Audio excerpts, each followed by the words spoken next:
Good morning, everyone. Hey, very glad to be here, and thank you to Creative Morning for the opportunity. It was quite an incident to meet Faith, and then I was introduced to the group, and then I was so glad that I got to share some of the stories. And thank you to Learning Hub. I've been here many times, and I still want to be back. Then I'll be back here for more. A bit about myself. I'm Khuyen. I wear many hats, so I need to find a good way to introduce what I do. And for today, I would say that I help people, individual and organization, to discover new ways of thinking, doing, and being together. And I do that in a few ways. I work individually, one-to-one as a life coach. I also work with community, doing a lot of community events like this, and I also consulting for a few organizations. So it's a bunch of things. And when I first heard about the theme of this month, which is curiosity, I was telling myself that this is totally a thing for me, because I think my life has been very much defined by picking something that I find interesting. And so being a somewhat of a curious person trying to know what curiosity is, I went up to the dictionary and find a definition. Curiosity is a state that you want to learn and know more about something. And as a curious person, I am not very satisfied with this definition. So I came up with another definition that has been quite true in my own experience, which is, and then remember this because it will come up in the presentation and the story itself. Curiosity is a pursuit of joy in the unknown. Curiosity is a pursuit of joy in the unknown. And so in order to explain why I came up with this statement, I would have to explain why I'm here in the first place. And to be very honest with you, I wasn't planning on being here. So here is a slightly longer story, and I think you will get to see a lot clearer what I meant when I said I wasn't planning on being here. I left home about 9 years ago. I grew up in Hanoi, Vietnam, just down a few kilometers south. And then I got a scholarship to go to Singapore for 4 years of high school. And then I got another scholarship to go to school in America, in Boston. So I've been away for 9 years. And last summer, May 2017, I graduated from university. It was a wonderful time. And like many other of my Vietnamese friends who study in America, everyone wanted to stay, and I did too. So I was staying there over the summer and over the end of last year, finding a freelance job as a consultant so that I could pay the bill, and also trying to find what I wanted to do. And so here is something that happened on, I think, October 26th. It was a Thursday at 11:50 p.m. I was listening to a voice recording of a class that I was taking online. It's a very interesting class by a teacher. And during the class, the teachers asked us to contemplate on a saying, what you love, you will lose. What you love, you will lose. And as I listened to the line, what you love, you will lose, I had a very, it's a strange feeling. I couldn't really get a hand on what that really is. But I went to sleep. It was late at night. I went to sleep with that unease feeling. And I woke up the next day. It was a Friday. And I received an email from the immigration center in my school that helped me with the paperwork for me to stay in America. And so I saw the email the next day, the denial letter for my visa application in America. My application didn't get accepted, which is really funny, because 99% of any other international student would be able to stay in America for a year after graduation. some of you might know here, some of my friends here knows that you can stay for at least a year. And I'm the only rare cases that did not get it. And I think the reason I'm thinking of is that the application was somehow lost in the mailbox, which you never know. So with that in mind, you can imagine that it was quite a shock for me, quite a big shock. And it took me about a day to try to process what just happened. And I went from just really, sad, afraid, to a position of curiosity. It took me a day to recover from the shock, and then I was asking myself, okay, what does it mean for me? And at that point, I knew for very, very, I knew very sure that I wanted to go somewhere else, but not home in Hanoi, Vietnam. And I would go into the reason after this because it's really related to what I wanted to share. But at that point in time, I started asking around people. I was thinking about where in the world I should be going. I was thinking somewhere in Europe, maybe. I wanted to go to Canada. And then, I tried to find a way to go to all over the place. And I called up a friend of mine who was living in Colombia, South America, a very good friend. And she said, Canada is great, but you would hate the winter there. Because I live in Boston, and it's way worse than Hanoi. It's snow and then minus 30 degrees all the time during the winter. Yeah. So she said, why don't you go to Colombia with me? Which was totally surprising to me. I never even thought about South America as a place to go to. And so I was, from the position of fear and to curiosity, asking myself where to be. And I still continue asking myself that question.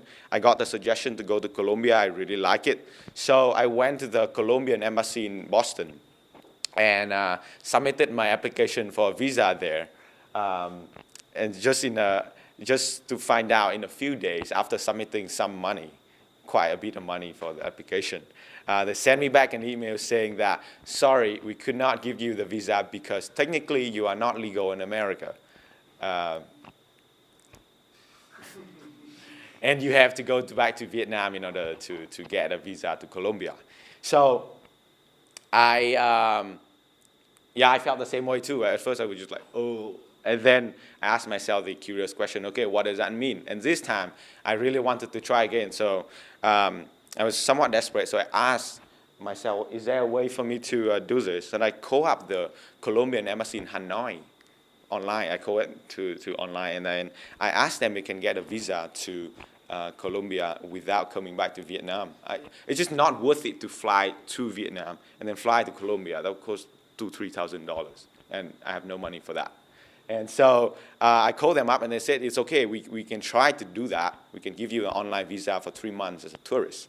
So I was quite excited. The visa process took forever, and they asked me to buy a ticket to Colombia, and then also a ticket out of Colombia to prove to them that I'm going there. And the day that I have to do it is January 15.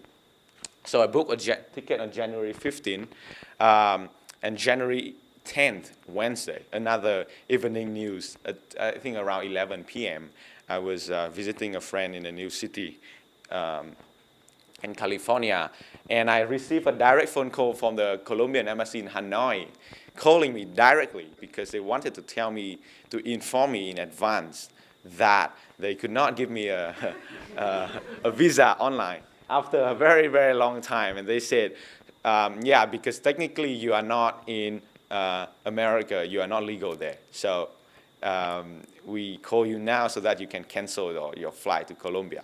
And so nobody knows about this until that day. My mom was very set on me not going home.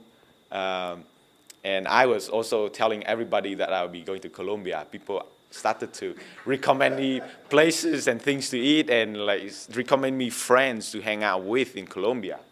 So that happens. And then the next morning, I woke up and I saw the email, the denial letter from the embassy. And I scrolled out of my curious tendency to look at things. I scrolled out to the email and I saw a very small line saying that you are banned from submitting an application to Colombia for another 6 months. So you see, 6 months from today, you can't even apply. So it's just funny. It's, at that point, really, what my first reaction was, I just did a face palm. I was like, this is funny. I didn't want to go home, but I had to because of this. So I was honestly very shocked. And when I was shocked, I sought help from people, and I asked I sent a message to one of my teacher and a kind of a mentor to me, very influential person, who I told him about not being able to go to Colombia, and the week before I was telling him how excited I was to go there, and then now this happened, and then he sent me a message, and this message really meant a lot to me at that point. So he said, seriously, you're chasing the next adventure. Seems to be an attempt to escape something. It seems that you have to be with whatever you have a hard time being with. And in my case, it is going back home in Hanoi, Vietnam. And perhaps you need to pay your debts of gratitude by serving something before you can be released. So take a moment for that to sink in. You can imagine how I must be feeling at that point, receiving the news, shock, and then having this message sent to me. I think the most important thing that it did for me was that it helped me shift from a place of just, upset, slightly angry, just not happy, to a place of acceptance that, maybe this is what I really had to do at this point in my life. And even beyond acceptance is I'm actually quite excited because I don't know what's going to happen. And I know that this has to happen. So it's not just like I have no idea I don't know what to do with my life. It's actually, I do know that I need to do something. I just don't know what it is yet. And that is one of the very important things to remember as everyone, and especially anyone who calls themselves creative, is to be able to hold that. Knowing that you have to do something and not knowing what it is, and then still keep that tension. So that's the story of why I wasn't planning to be here. Here is the reason why I'm here is for this part of the story, which is some of the, I think, deeper reflection that I think will be relevant to many of you here. So as you have seen through my story, that there were moments where I had to choose a way to respond to what happened. And one of the main guidelines that I really learned a lot from is from a quote by Elizabeth Gilbert, who the author of Eat, Pray, Love. Who have heard of this novel? Very well known. She said, choosing curiosity over fear. So I could have been afraid of what's going to happen, or I could choose to be curious about what might happen. But this is the more interesting part that I have come to realize, is that it's not just choosing curiosity over fear. It is choosing curiosity about fear. And in this case, the fear that I had, that I brought up early on, is you might be wondering too, like, why don't I want to go home? And it took me a while to realize, actually, after I received the news, I took a bit of time for myself to really thought about what is it that I'm afraid of, so be curious about that fear. And some of you might resonate with it, especially if you've gone overseas. Or even if you are not, but you are not living with your parents anymore. You would know that the fear of going home is actually, for me, was the fear of being stuck in old patterns of being in the house, old pattern of interacting with parents, with siblings. Family are still somewhat the same. They don't change, and we change. And then they just hold us back. Very, very common, but it's one of the very deeply seated fear that many people have, especially young people. Being old patterns, and also, yes, a lot of family messiness that honestly I think we are not equipped to handle at this point in our life. We are still open and want to explore a lot of things. We're not ready to handle this yet.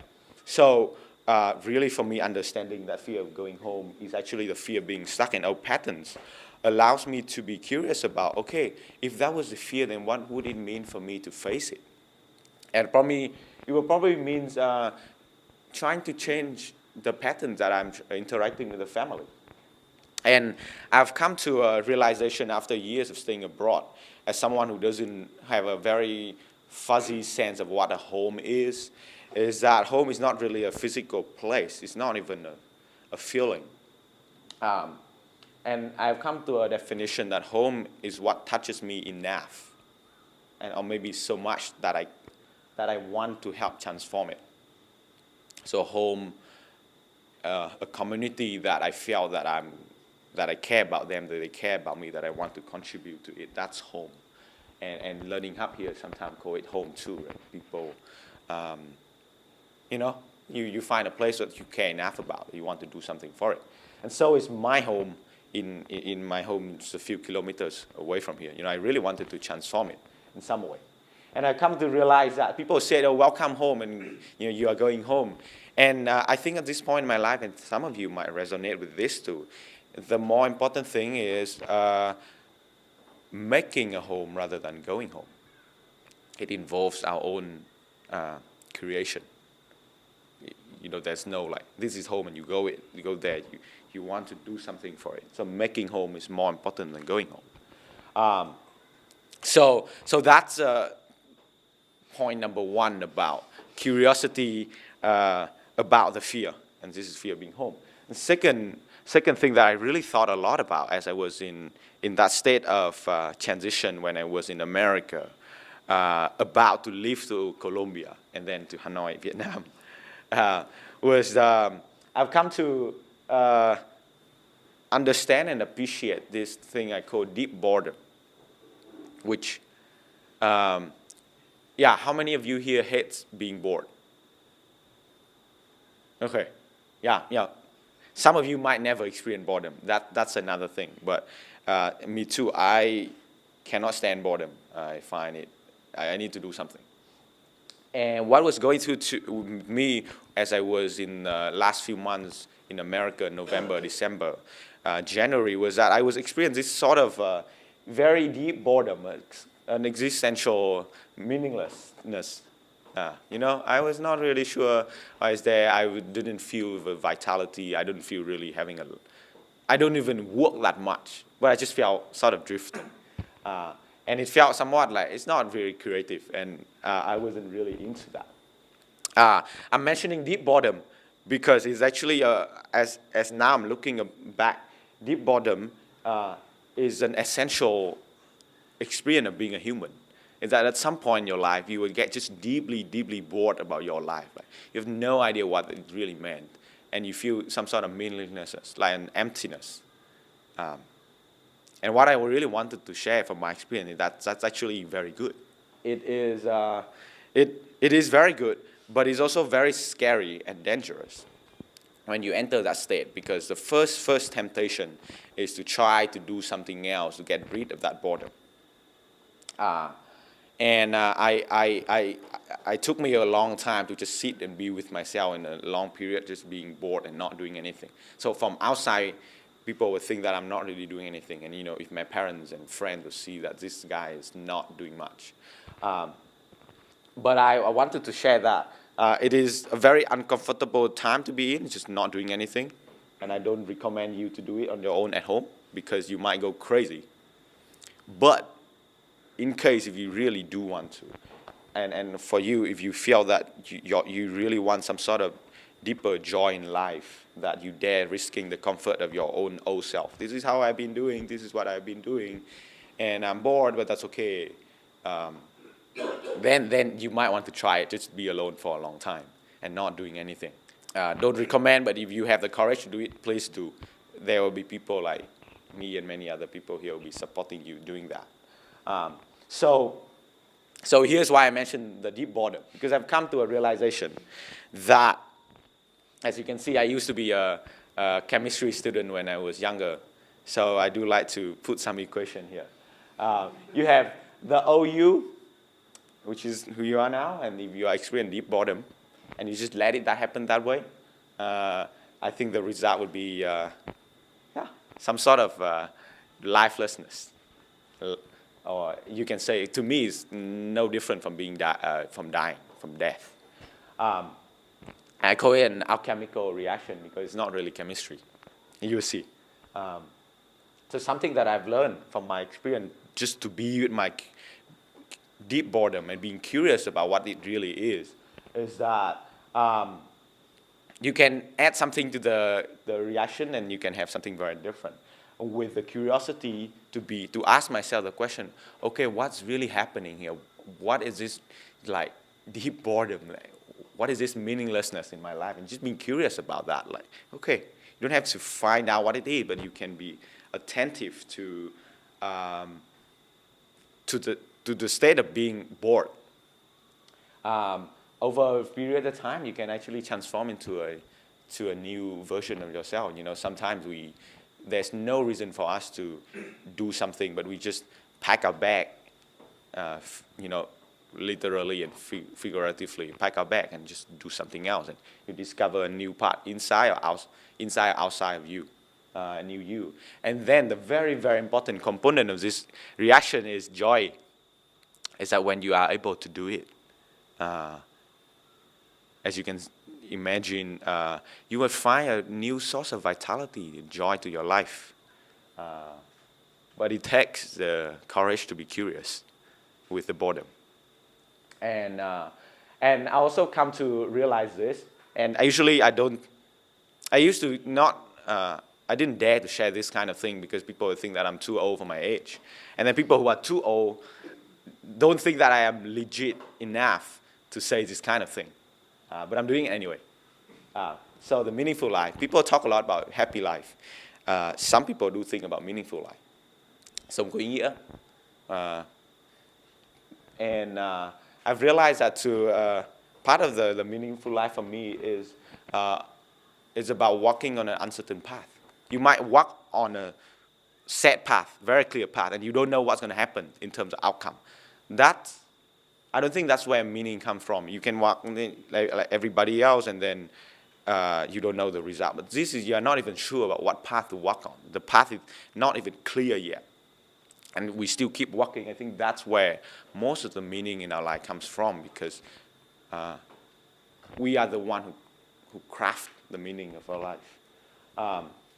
And so curiosity, back to what I said at the beginning, right? Curiosity is about, just a pursuit of joy in the unknown. And when you see someone who's curious like a child, you look at something new. And like, okay, this is new, this is new. But this is not just any kind of new things. It is seeking out newness with an eye to discover meanings, new meanings. Like home for me has taken on a totally different meanings because I've really somehow managed to change the way I relate to it. So on the last few notes, a few things that really helped me throughout this journey of surviving my deep boredom and meaninglessness is that a very important quote that I keep in myself, because as you are in this state and you don't know what to do, something that you do is you still ask a few questions. I don't know what question you're asking yourself now, but it doesn't matter, because this is one of my quotes that had helped me a lot over the last few years, is that be patient toward all that is unsolved in your heart and try to love the question yourself. Do not now seek the answers which cannot be given to you because you are not ready and you'll not be able to live them. And the point is to live everything, including the deep boredom, including the state of existential meaninglessness. You just have to live through it and still keep the question alive. And that's not easy, because everyone expects an answer these days. Parents, when are you going to find a girlfriend? When are you going to get a job. Right? So everybody expects you an answer. So you also want to give an answer. And the real art is to keep the question instead and just hold it. And this is something that I drew, put it on in front of my wall, is the difference between ambition and curiosity, as you can tell, is you have a lot of question marks and you keep them alive. And maybe this question will help you guide you to see something different.